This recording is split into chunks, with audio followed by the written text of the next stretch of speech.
The temptation of Christ is a pivotal reminder for us of how the enemy approaches and tries to deceive us. We understand that the word tempts means to entice to evil or to seduce. And in the spirit of seduction, he comes to us in many ways with offerings of provision, with offerings of protection, with offerings of power, privilege. And we have to be careful not to accept or to fall into the temptation. One of the issues we have as a body, and I believe it because I can feel it, we struggle with guilt.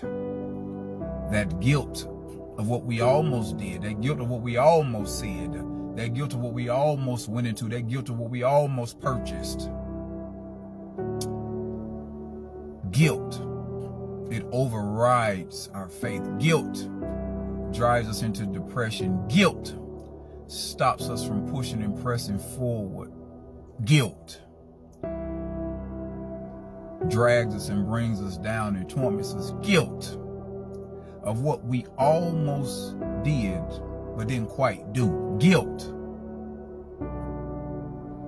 One of the things that we must start doing is getting to a place in our lives where we can thank God for what we didn't do. We spend so much time in reflection looking at the things that we did, looking at the things that we failed to, looking at the people that we got in relationships with. We spend so much time looking at all the negative things in our lives instead of thanking God for what we didn't fall into. When will we be grateful? When will we have a sense of gratitude and start to show thanks and appreciation to God for what we avoided?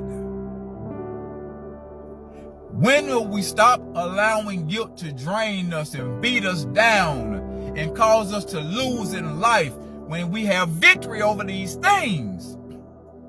See, the crazy thing about Satan doesn't care if you're low or if you're high. He's going to tempt you whether you're in the garden or whether you're in the wilderness. The power is how you respond to the temptation. Listen, I love y'all, man, but we got to get past this thing.